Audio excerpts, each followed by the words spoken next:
Hey everyone, have you ever wondered how one country's political shift can completely shake another? Right now, that is exactly what is happening between the United States and Canada. Donald Trump began his second term as president on January 20th, 2025. In just the first few months, Canada has faced political pressure, economic hits, and growing cultural shifts. If you want to stay informed on global events that truly impact you, subscribe to this channel. We break down international news in a way that is easy to understand.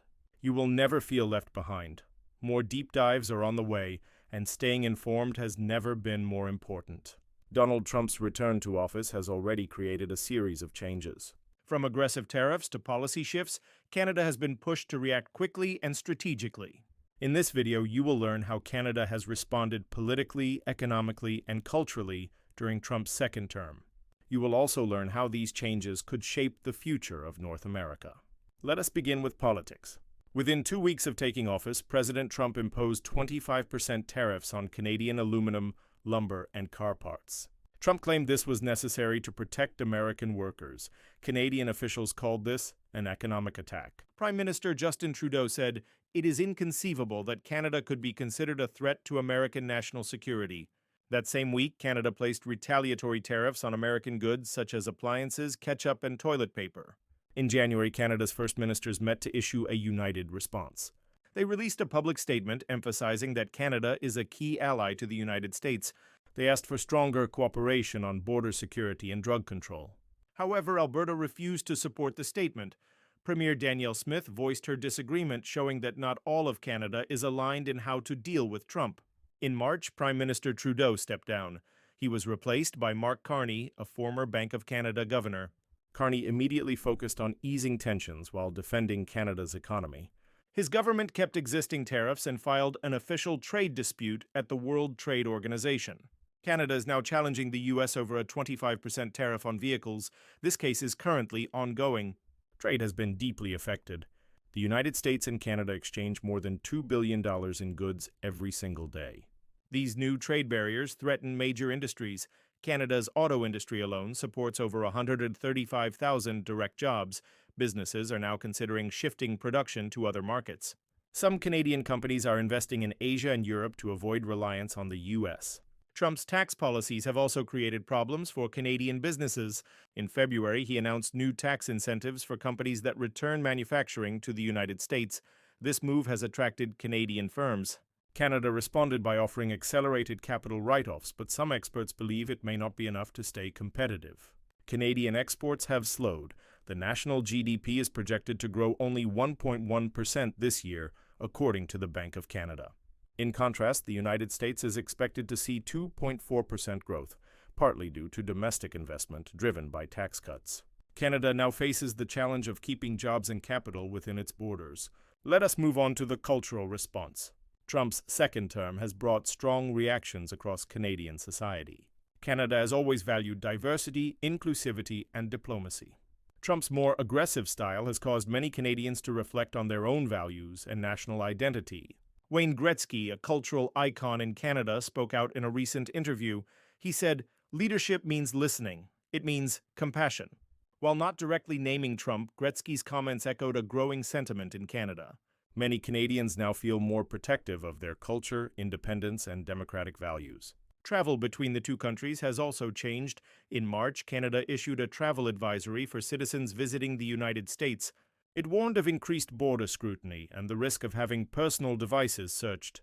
This is the first travel advisory against the U.S. issued by Canada in over 20 years. Tourism has slowed. Air Canada cut back on U.S. routes by 10%. Booking sites report a decline in Canadian travel to Florida and New York. Safety concerns, immigration fears, and strained diplomatic ties are likely contributing to this decline. Culturally, many Canadians have become more vocal. Music, comedy, and social media are filled with reactions. Artists like Neil Young, who became a U.S. citizen to vote against Trump in 2020, have called for peace and unity. Canadian stand-up comedians and news shows are using satire to question American policy and behavior. Youth participation in politics is also on the rise. In 2025, early polling data shows 63% of Canadians aged 18 to 24 plan to vote in the next federal election.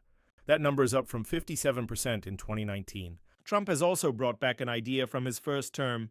In a campaign rally earlier this year, he joked, "Canada's got land. Maybe we will ask them to join the U.S." Though said in humor, the comment sparked real debates. Prime Minister Carney responded, "Canada is proud and sovereign. We do not entertain annexation." Online, the topic went viral. Hashtags like "Waitcha Keep Canada Canadian" began trending. While most experts agree annexation is not a realistic threat, it highlights the ongoing tension and fear of cultural loss. One of the more serious developments this term has been the influence of Project 2025. This policy blueprint, created by American conservative groups, includes major goals such as removing the Department of Education, restructuring the Federal Reserve, and centralizing presidential control over federal agencies. Although Trump distanced himself from the plan in 2023, he has since appointed 5 key members of the project to positions in his administration. This movement worries Canadian policymakers.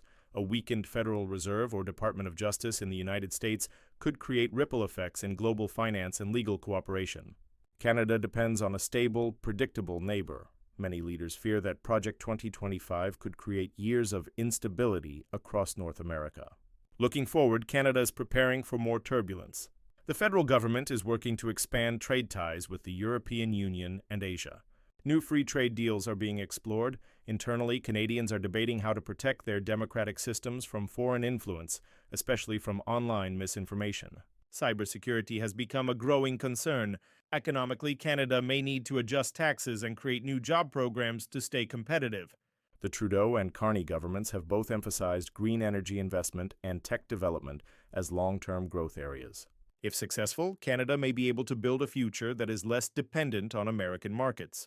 Culturally, a wave of national pride is emerging.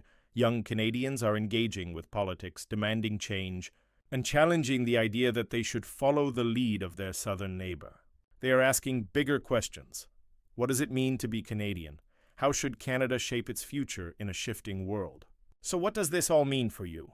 It means that the relationship between Canada and the United States is being tested again. The policies of President Trump are not just affecting Washington, D.C. They are shaping life in Toronto, Vancouver, Calgary, and beyond. Whether you are a student, a future business owner, or a voter, this is your future too. If you want to keep learning about how global events shape your world, subscribe now.